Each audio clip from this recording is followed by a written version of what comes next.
Cool. And so who here is from out of town? Who traveled on the SA? All right, pretty much everybody. Steven seems to be our lone local. So since everybody here is from out of town, why don't we start to get to know each other? Bill, why don't you go ahead and tell us about yourself and who you are? Well, I'm Bill Knockham. I'm from New Orleans. I'm here at Smith's Louisiana Leather, and visiting from New Orleans. All right, Steven. Stephen Parker, Mr. Third Coast Leather, 2012, title out of Houston, and I've been here in San Antonio. Nate Benner, I'm Oklahoma Mr. Leather, 2013, here from Oklahoma City. Dave. I'm Dayton Egloff. I'm Mr. Leather, Colorado, 2012 from Denver. Jeffrey. Jeffrey Payne from Dallas, Texas, and I was International Mr. Leather 2009. Bobby. Bobby Thurman from Austin, Texas. I'm Mr. Texas 2013. And then Master Todd. I'm Master Todd, Southwest Master 2013, and we're from Austin, Texas. Okay, and your slate? Slave Elizabeth, Southwest Slave, 2013. Roger Flanagan. I am Mr. Prime Choice, Texas, 2009, and Mr. Western 21. That's your title. All right, so I want to get started to know is what I want to ask you guys first is how would you define title holders? Well, what is a title holder in your eyes? And anybody can chime in. It's primarily just a representative of the community, chosen by the community, hopefully. Anybody else? Sometimes it's as simple as someone who looks good on stage. Well, listen, what do you think represents somebody who has a title? You know, what quality should somebody have that has a title?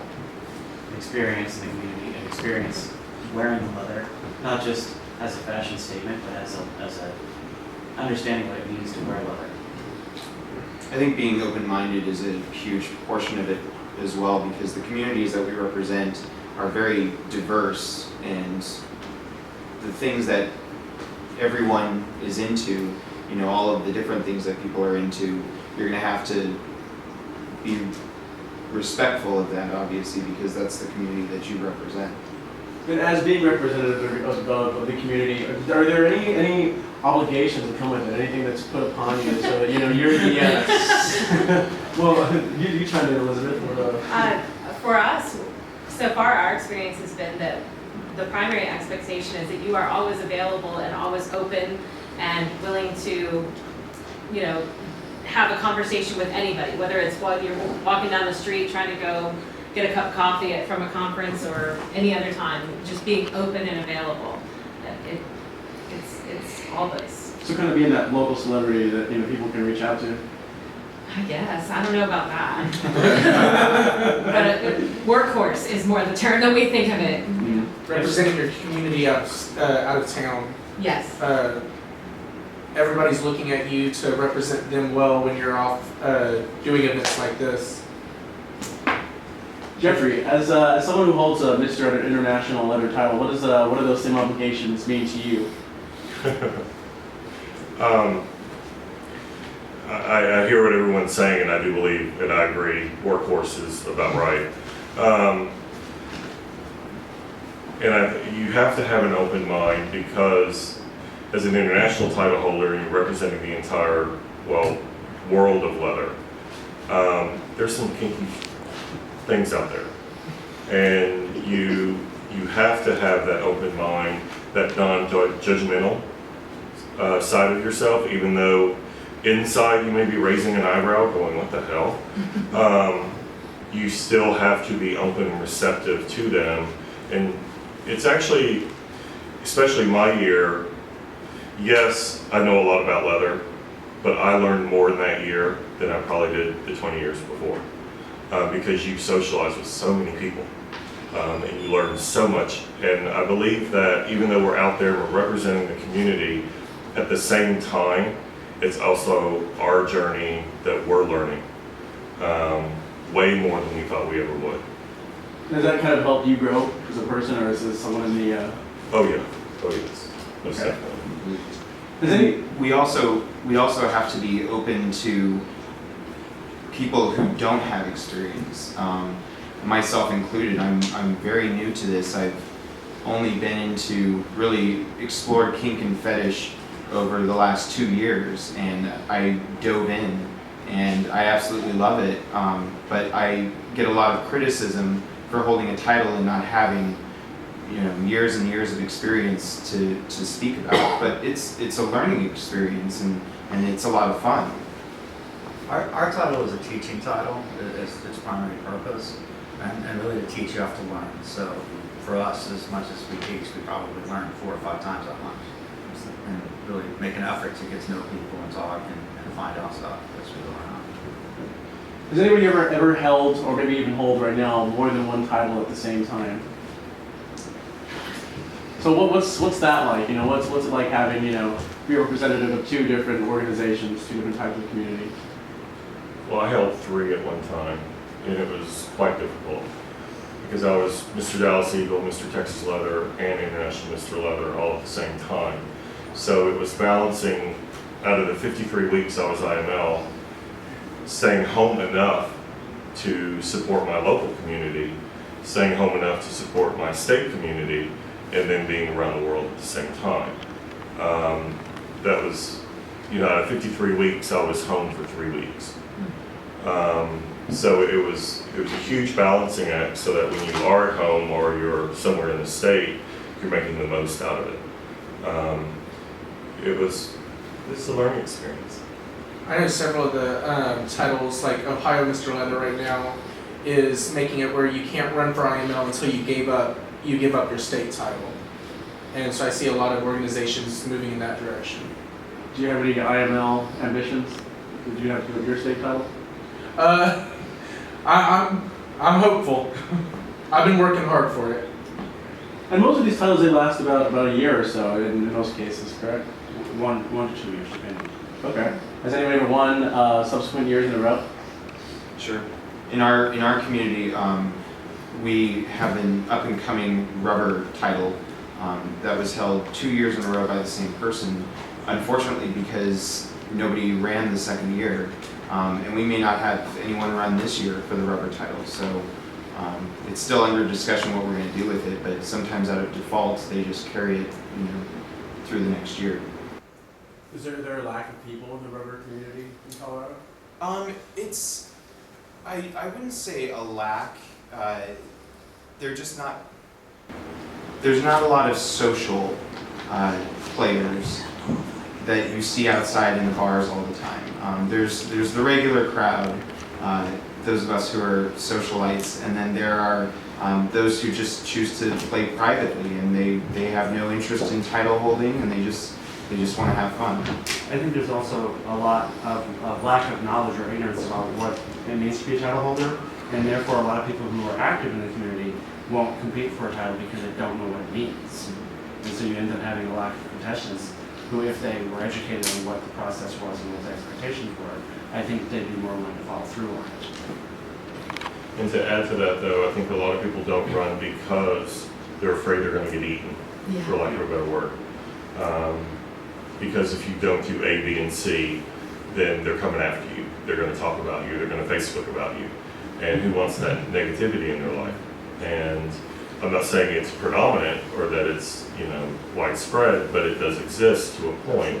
And I mean, yes, I look at my year and as much travel as I did, I literally had people tell me I still didn't do enough travel.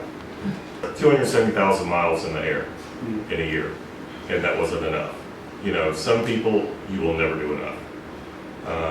And they see that, and they read about that, and they go, well, why the heck do I want to step up so that I can be beaten down? And I think that's another issue that we have to deal with. To echo what Jeffrey has said, of my predecessors as Mr. Louisiana Leather, people do talk about, well, he was a great Mr. Louisiana Leather. He wasn't so good. So they're definitely gunning for you, and you've got to be on your toes, and you've got to put forth a degree of service in your title year, so that you're laying it down for the future, because it's your reputation. And you have to be resilient to criticism. You have to set goals for yourself and be satisfied with your goals versus what necessarily people who don't know shit about what you're doing have as expectations. The best advice that I've ever been given was turn off the negativity, because it exists, it's out there, and to just be deaf to it seems to be the best policy. Probably one of the biggest problems are the contests themselves. And you look at leather contests, and you have to have barware, you have to have a jock strap, and you have to have formal leather, and that's a shitload of money. And not everyone has that money, and there's some really great people that just don't have the leather and the resources to get that, and they get turned off when they don't enter the contest. People were to redesign the contest maybe at the lower levels, so that maybe you don't need all that until you win, and people know then you're a contender and they'll back you and get you that stuff. But the contests themselves are, it's, you know, so they'll look down upon you if you show up in pleather pants instead of leather pants. And, you know, maybe we should be a little more open-minded towards contestants. So what's y'all's understanding of how the leather community began? I bet every one of us could tell you a different story. Well, the leather fairy came down. It's funny because I've read a lot of books on leather history, and every book tells a different side of San Francisco or Chicago or New York or you know, any of the places where the major leather bars were, and some will say, you know, it started after World War II when the soldiers came back and went to motorcycle gatherings and were flagging hanky codes to try and hook up with each other, or put ads in magazines to sell a shirt of certain sizes when in fact it was actually a message to try and hook up with someone. And yeah, there's tons of different stories. I think that there's probably multiple stories because there are multiple truths. I don't think that anyone can trace the original leather community as if it came from one place. It's a coalescing of multiple experiences that have created this thing we call the leather community, which in itself isn't a single entity. I mean, as you travel the country, as you travel the world, obviously, what leather community is, where the boundaries or parameters of that are, changes. But we refer to it as if it's a single entity, and that's sort of incorrect. So to say that what's the single story behind it doesn't make sense. Okay. What does the leather community mean to you? Like having the community, what does it mean? Acceptance. Brotherhood. Okay, I'll say it's sex. But is that it? I mean, is it really all about sex, or is there something deeper than that? I think for me, it's like an opportunity to be my true authentic self without worrying what other people will think, because I'm with people who will accept me and feel similarly. So I think safety is part of it. Safety to be yourself, a sense of belonging so that you won't be judged. You will be judged, but you'll be judged in different ways. That you won't be judged out in the general society. I like to think of it as a kinky fraternity. You always have your brothers that you can call, or sisters. And I know I had a flat tire a few weeks ago, and I was able to call one of my brothers up, and he was there in a heartbeat, and I would be there the same for him. And it's kind of amazing just knowing you have friends like that. It seems to be a lot of camaraderie, kind of like it was with any organization.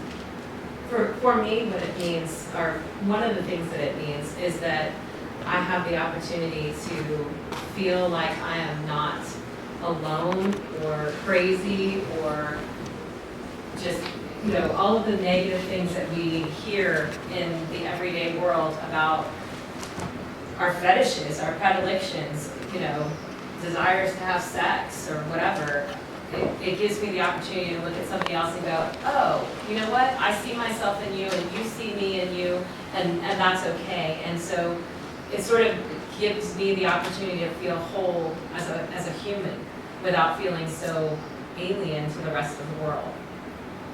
In your opinion, what are the values of the leather community? For me, the first thing is integrity. Honesty. And integrity for yourself and for the community itself. I mean, it's a two-way, it's both. And I think that probably grows out of the emphasis on authenticity. When we all come to the community to be our authentic selves, well, then it doesn't make sense to not embody integrity as part of that act.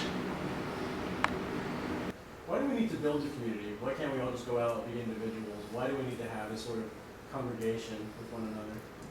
I think the community grows itself. We find like-minded people, and before you know it, it's more of a family. It just happens. And I think that community gives opportunity for it, without community, without having that opportunity to find myself and others, to find kinship, to find support.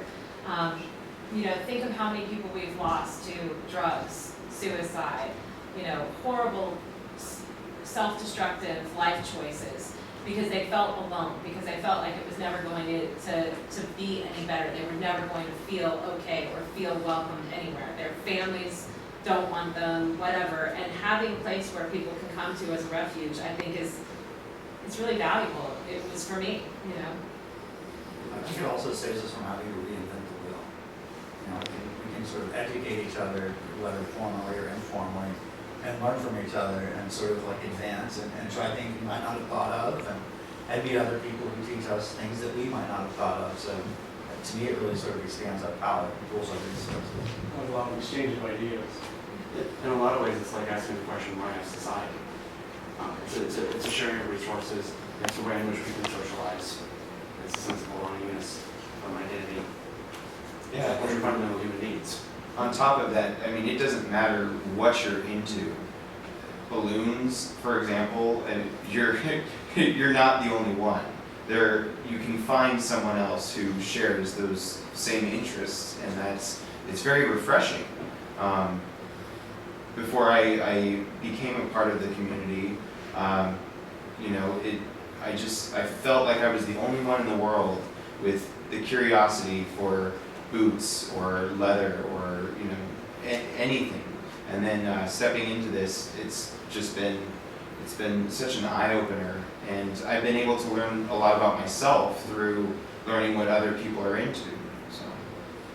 What facets did you go through to realize that you're not alone? What did you look at? Was it the internet? Was it porn? Was it magazines? Sure. My first experience with leather actually kind of came by accident because I was downloading porn when I was 12 and 13 over dial-up, which took a night for a half a picture. But it was Tom of Finland, and I had no idea who he was at the time or his significance or even the significance of his beautiful artwork. I was, you know, just after naked pictures of men and pornography. And, yeah. I think Tom of Finland is remarkable for the number of people for whom that has been a gateway. I mean, how many of you was Tom of Finland was a gateway? Certainly. Yeah, I mean, when I was 18, I discovered Tom of Finland. It's like, oh, this thing that I felt inside that I had no name for. There it is on paper. Now I have a name for it. Now I have something I can go look up and go find. And I think the first time you saw it, you just knew. You're like, that's it. That's me. So, talking about different subjects, you know, do you feel that there's, you know, aside from the leather community, that there's a separate gear community, and do you think that there is, you know, other folks that are kind of in the singlets or bike gear, it's kind of separate from the leather community? No, they've always been the same community. It's always been there since the 1950s. Don Judas, look at his drawings. He had pictures of football players being fisted. He has pictures of, you know, guys in military uniforms, police uniforms. The first IML had guys in bathing suits instead of jock straps. All this stuff has always been mixed up together. It's always been one and the same. It's never been separate. And during the 70s and the 80s maybe, things got very coded, where you had to wear leather in bars. But then now we're getting back out of that mode. And you can have individuals who aren't into leather, but are still into, you know, wrestling singlets or sneakers or whatever. They don't have to be one and the same, but everyone meshes. They all frequent the same places. They all go to the same events. IML is, the first time I went to IML, I didn't own any leather at all. I didn't know it was a contest, quite frankly. I just went to have fun, and I certainly did. I think unfortunately fetish community has been misbranded as the leather community. And I think just the fetish community would be a better name for it. Really, when I was talking to Ray Bannon about this subject, he was saying that really leather doesn't just mean black cowhides. It means basically, all the different kinkware too. He really considers it to be more of an open-ended term. I think gear is actually a really poorly defined term. When people talk about gear, I don't really know what they mean. When I first think gear, I think sports gear, because that's one of my fetishes. But as you use the term gear in Europe, leather is firmly within the gear. Gear, in certain contexts, is more of the fetish of the clothing, where leather is more of the lifestyle. And so there's that distinction that some people make, which is very different than the distinction in the sense that we're talking about here, as far as the difference in clothing style. So to me, I don't really know what the term gear means anymore. It's true, because it's kind of all-encompassing. Because I refer to all my leathers as gear whenever I have it shipped, and then we have wrestling gear, and we have Zentai gear, and we have fisting gear, and bondage gear, and suspension gear, and it's just a term that's kind of thrown around. So there's a lot of ambiguity associated with it. So as this whole community, this whole gear fetish community, where do you think that we're going? How are we moving forward? Gear's a lot easier to get into than leather. Simply because you can go to a store and buy a $30 or $40 singlet, versus buying a harness is typically quite a bit more expensive, or a pair of pants, or a pair of boots. And there's academy sports are everywhere. It's getting more people into the door. It's letting them get a taste of it, and we can recruit more because we let them see what gear is. I think the leather community is also recognizing that they need to open up to the uniform fetishists, the sports gear fetishists, the rough trade fetishists. And so the leather community is actually, I think, moving away from the codification that went on earlier on and opening up that space. And then I know you have the uniform part, you have the sports gear part. That wasn't the case 15 years ago. I know it's leather 15 years ago. Using your titles, how would you want to help move the community forward, or what have you done to help make the community a better place? Say in the past year, what do you want to do in the next year? Sort of playing off that gear idea, I think one of the things that my club back in Houston has done is we have tried to specifically incorporate non-leather into our fetish weekend. Bobby is actually Mr. Third Coast Gear, which is a sports gear title, which I think is the only one in the country that I know of. Yes. So, that's a way in which we're hoping to bring in people who are younger and bring in a broader spectrum of people so that we're not so restricted in who can be part of the community. And I think that's an important way of growing the community. I think they not only open themselves up to different fetishes, but also different roles.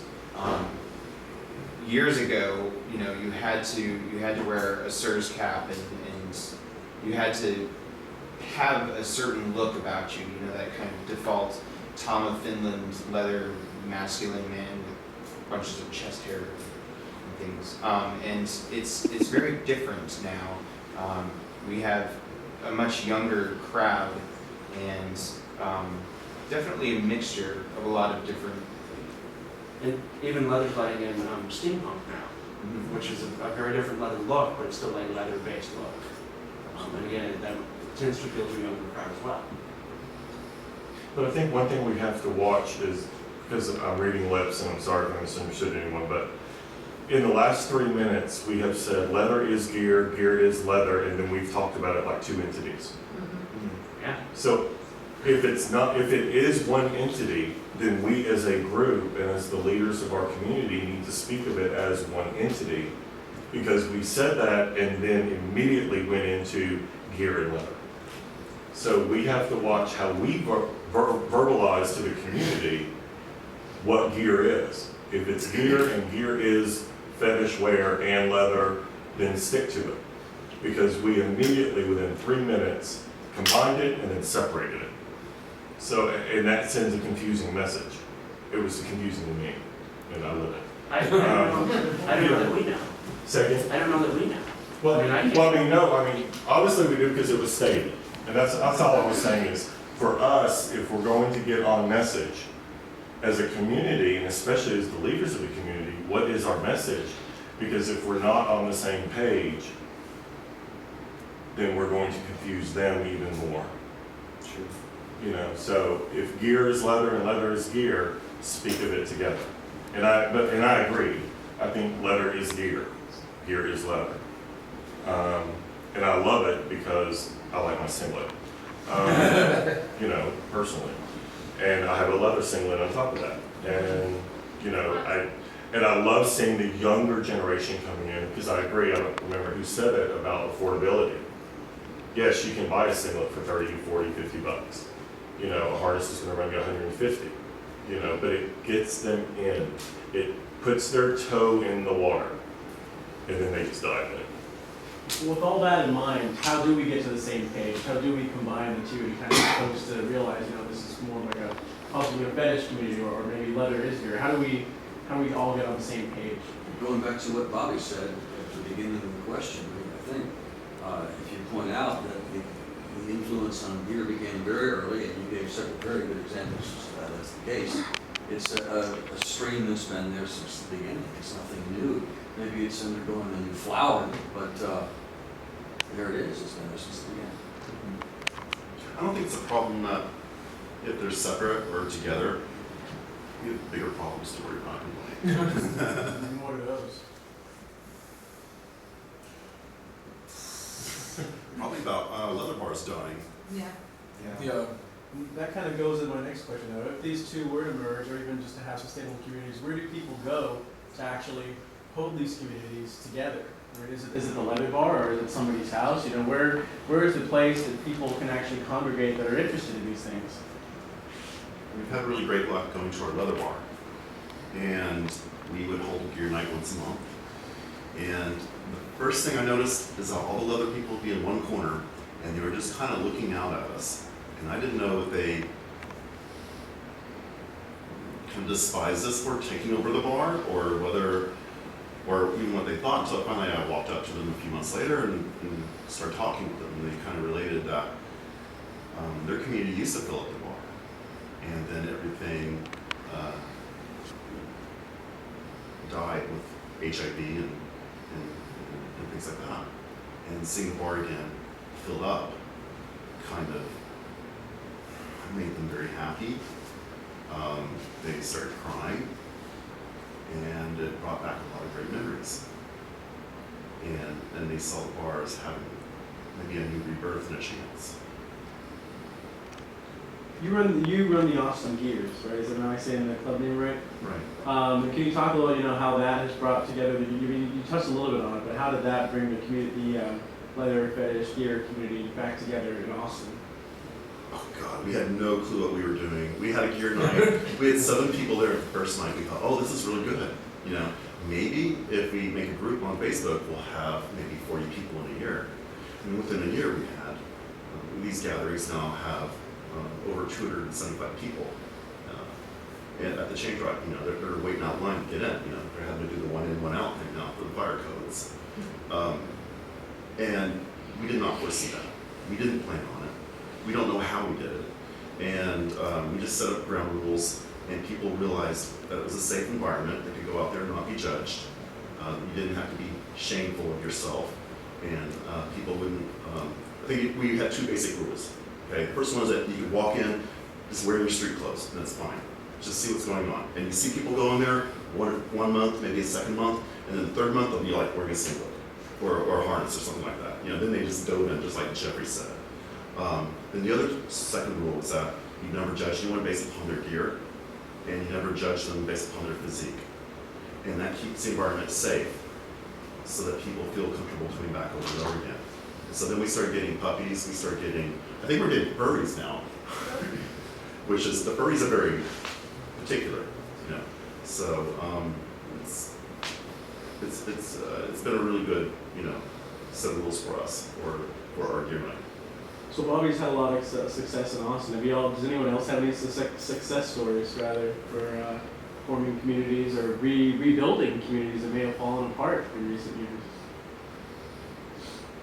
I would say that in Houston, we're trying. Our bar has, I will actually say, let us down. And I won't go into that, but I feel like they have. And so the bar is less the focus of the community right now. It is a little bit more private party based. Internet has a lot to do with that. But we, in the same way that the Austin Gears Night brings people to the chain drive, when we have events, that's what brings people out.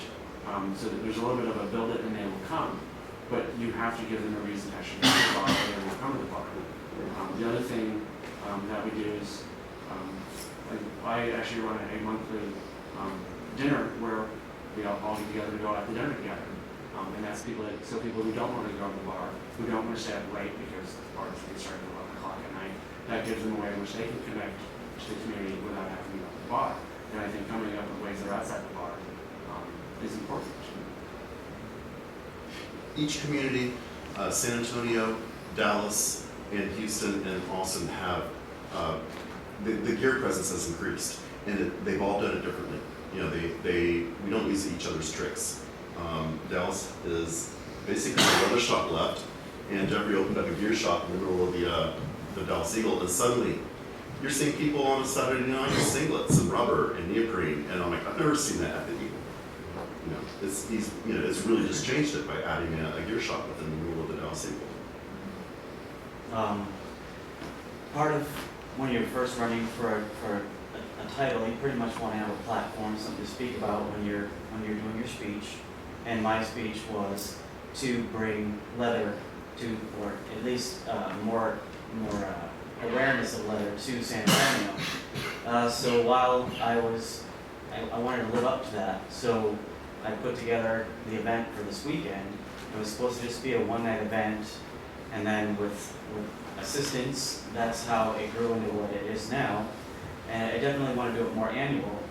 And the reason why it's called Leather and Fetish is because I didn't want to just have it solely leather. I wanted to have it open to gear, open to whatever you consider fetish. I mean, fetish could be a three-piece suit to someone.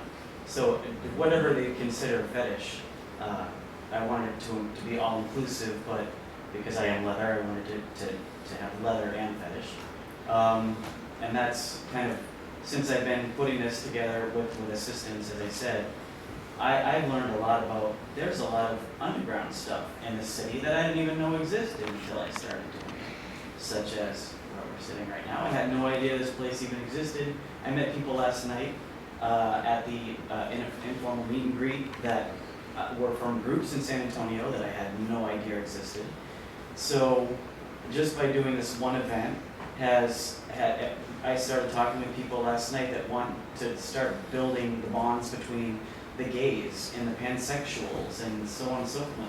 Wow, I had no idea that was all there. And it was just by putting this together and making this out there and advertising it and going out and speaking about it that all these other people started approaching about wanting to bring all these groups back together again. It's just amazing that here I've been living down here for like 5 years and I didn't even know it existed. So they just come out of the woodwork all of a sudden. So it was definitely an eye-opener. So next year should be totally awesome. Networking definitely will help just get to know all the different groups in the area and bringing them all together and getting them to talk together. I know when I first did a fundraiser I do every year in Oklahoma City called Kink, we had this big club that we were going to try to fill up, and I was scared we wouldn't be able to do it. And the very first year we had it filled past capacity with people in slinglets, furries showed up, leathermen, rubber, and I was just overwhelmed that there was that many people in the community. And ever since then, we've been networking, getting the group bigger and bigger, and now this year it's going to be a 3-day event. So just the networking, like you said, we'll get the organizations talking will help make this drive continue. It's kind of a weird question. Do you think it would be possible to get events like Southern Decadence or the Folsom Street Fair started in other cities? Sure. We have, I mean, there's new events happening all the time, and it's just something different. You know, you can go to IML every single year, and sometimes you won't be able to make it because it's on a holiday weekend. But there's an event every single weekend somewhere that's happening, and so it just depends. I think you don't know which of the events that are nascent right now will end up being the next Folsom Street Fair. I mean, in 10 years, where's the Alamo City Leather and Fetish going to be? You don't know. It might be the place that everybody plans their vacation around. Cheap drinks. Southern Decadence, which you brought up, faces unique challenges. I think 3 of the last years we've been hurricaned out or nearly hurricaned out. Maybe if you go back to 2005. But last year, most of the power in the city of New Orleans was off during Southern Decadence. I think I was one of maybe 50 people in the city that didn't have power through it. There's even been talk, I don't know how serious it is among promoters, of moving the date just because of how bad the hurricane season hits us.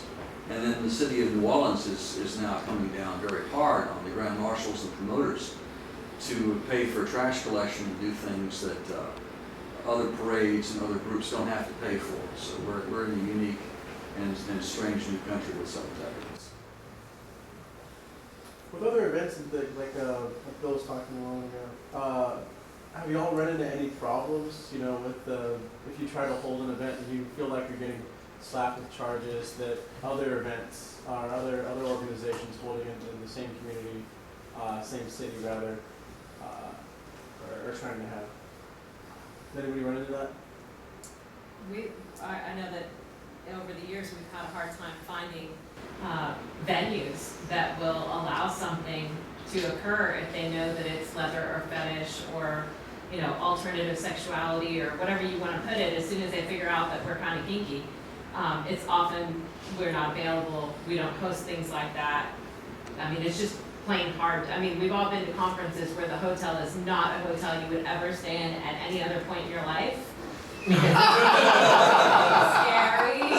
Like, oh, I didn't want any crack, but thank you for the yeah. And that's not because the people in the leather and the fetish community are cheap bastards that don't like nice hotels. It's because oftentimes it's difficult to find a nice hotel that will let your event happen, or a club or a venue or anything. So yeah. It's also tough with scheduling because, like I said, there's literally something happening every weekend, and especially in Denver, we have 10 title holders, and trying to hold a fundraiser and not step on each other's toes is increasingly difficult. So scheduling is kind of a problem sometimes as well. I know the leather community in Oklahoma City, we have problems with the drag queens. We want to do a fundraiser for a great cause. You know, can we do this? We're doing a fundraiser so she can get to some contest somewhere, and the drag queens take priority, and that's been kind of a damper. What are some other events outside of the country that you've attended? You know, again, we have Folsom Street Fair or Southern Decadence or International Mystery Leather. Have you all had to travel outside of the country just because of an event that you really wanted to attend? Folsom, Europe. We found that my husband and I went actually, and we thought it would be similar to Folsom in San Francisco. It was not. It seemed like every time Folsom, San Francisco, during the day you show up in very little clothing. So my husband and I showed up in very little clothing, and everyone else was dressed to the nines. In the evening, when you go to Folsom in San Francisco, you dress to the nines. So we dressed to the nines and went to the bar and realized that's where you wore nothing. So we were totally opposite on everything for the first couple of days, and then we got into the groove. So we were there for 10 days, so we were good. But that Belgium has a leather contest, which was a lot of fun. Anything in London is going to be fun. They don't even have to have an event. It's just going to be an event. Dubai, not so much. Skip Dubai. South Africa was great. It wasn't an event, but in the same token it was. So. Stephen, earlier you talked about pansexuality. Some people may not necessarily know what that term means. Can you all describe pansexuality? You know, people know gay, straight, bi, but what's pansexuality? Pan means all or any, so it's pansexual is you're not bound by gay or straight or bisexual. You can love or have sex with whoever you find appealing. There doesn't have to be gender involved. It's not so restrictive.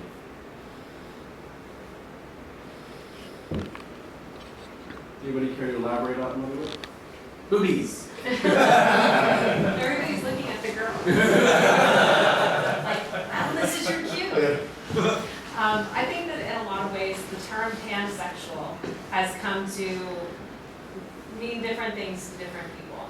I think that the idea of pan, or you can love anyone, is great. I think that in a lot of ways, pan has become sort of really a het kind of space. You know, people talk about having a pansexual play space at a large conference. And the reality is, it's a het fest, you know. I mean, if there's lesbians engaged in play, oftentimes it's like, oh look, free porn, girl on girl action. You know, this is not comfortable for women.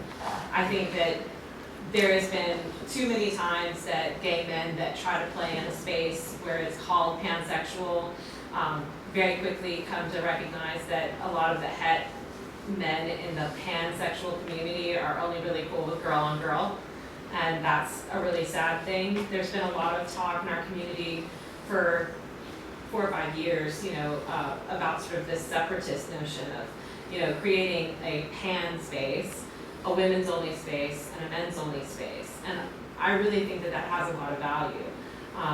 You know, having been in the women's only space and, you know, seen that there is a certain amount of freedom of expression that you can have that is different. Being able to play separately doesn't mean we have to all just not talk to each other. So, you know, we can have a larger community that includes the gay leather community, the het community, the lesbian community, the pan community, whatever you want to call it. As long as we can support one another and be there for one another, that doesn't necessarily mean we have to all play in the same space. And I think that everybody should have the right to have whatever space and whatever experience they really want. So I mean, there's benefits to pansexual and sort of community building between orientations and communities, but there's also a place to be separate. And I think that there's sort of a problem right now in the dialogue in that we are framing it in terms of a dichotomy of either we're pansexual or we're separatist. And it doesn't have to be a dichotomy. We can have specific spaces that are het, gay, bi, lesbian, whatever your sexuality is, all interacting, all supporting, all educating each other. And then we can have separate spaces that are our spaces in which we get to embrace the specific aspects of heterosexuality, of male homosexuality, of female homosexuality, of whatever your sexuality happens to be, if it's not one of those three, in the way you conceptualize it. But that doesn't mean that by having that momentary separate space, that you can't all come together, maybe even the same freaking weekend, and talk to each other and build each other and build the coalitions, build political support, and share your resources. Exactly. But you know, you can, in the same sense that tribes are made up of clans, the leather community is a tribe that can be made up of different clans.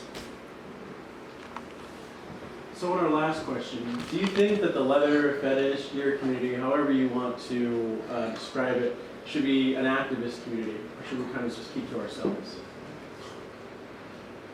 I'm all about activism. I reject the notion of should, and I say that we each have our individual choices, whether we want to be an activist or whether we just want to go fuck. And it's perfectly fine if you want to go fuck. I'm an activist. If someone else wants to go fuck, I'm going to support you to just go fuck. I came out and I became an activist in 1992. And we had a lot more urgent crises then, I think, in all fairness. But the activist bug bit me hard, and I've kept with it all the time. And now I'm involved in the equality movement, and it's who I am. I think as title holders, it would be difficult for me to have any sense of personal integrity and choose to wear a title and not be willing to do that work. I think I don't see how you can separate them effectively. If you're going to carry a title, you damn well better be willing to work. And I think that's one of the places where I make a distinction is that I think all of us would identify as activists. You don't take a leadership role unless you're willing to be an activist, but to put that expectation on the community as a whole feels really inappropriate to me. The way I think of it is that we each find the way that we're best able to make that contribution, and it's different for all of us. I think for me specifically, just being open and honest, and sometimes too honest, about myself and about the things that I'm into, which can seem crazy, but it makes others feel very comfortable in their own skin, and so they really open up to their own curiosity through someone who is so comfortable. Okay, anyone else? All right, guys, well, thank you very much. Did anybody have a question that they wanted to ask the panel before we release them? Release. I know. Release the Kraken. I have a question. Yes. Because we kind of talked a little bit about the younger generation getting involved in everything, these new people coming in. How do you see that changing with all of these new people coming in, and where are we going with these new people coming in? I know Younger people coming in. in Oklahoma City, that was something that I really battled with when I first came in, and I've really had to prove myself as a leather man to the older generation. But now that I've done that, and other younger leather men, Kingsters, are starting to come out with me, I feel that I've kind of paved the way a little bit for the older generation to go, okay, well, let's see what they can, give them a little more of a chance now. And I think the older generation is starting to realize that we do have the passion for this, that we're not just playing games.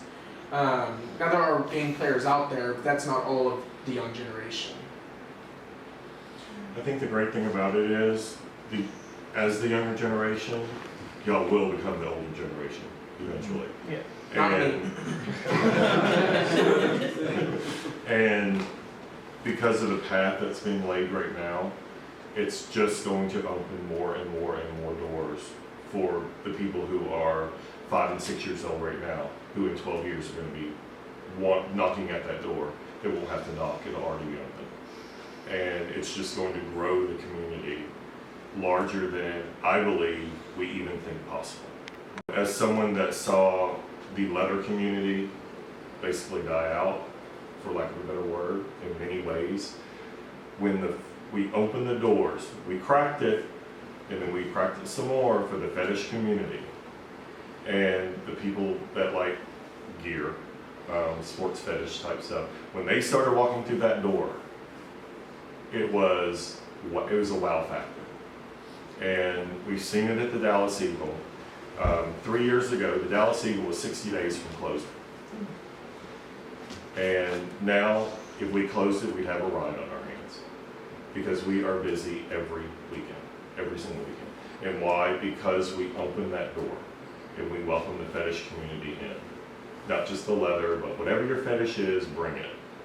And so the door's open now, and it's going to be y'all's responsibility when we're too old and senile. We remember. We have to watch this tape to realize what the hell we did.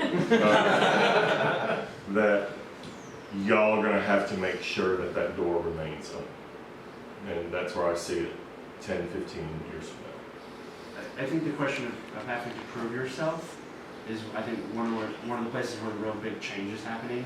what proving yourself means now is something completely different than it did 10 years ago. And as long as we continue to adapt what proving oneself means, I think now if you prove yourself as a person of integrity, that's all that matters. But it used to be that in order to get accepted into the leather community fully, you had to show knowledge of certain things, sometimes esoteric things. And as we shift on that, I think that really does open up the space. And it's a cycle. So, I mean, as generations pass through, I personally regret not embracing this at a much earlier age. We have some kids in Denver who are 19 and 20 and can swing a flogger as good as, you know, any man, and they know what they're doing, and they have, two of them have more gear than you can shake a cane at, or a dildo for that matter. But yeah, it kind of makes me regret not embracing it earlier. But they have YouTube to show them how. We didn't have that. I'm loving on like sites like Recon and stuff. All of the puppies between the ages of about 18 and 20. Here in about a year and a half, Oklahoma City bars are going to be flooded with puppies, and I'm so excited.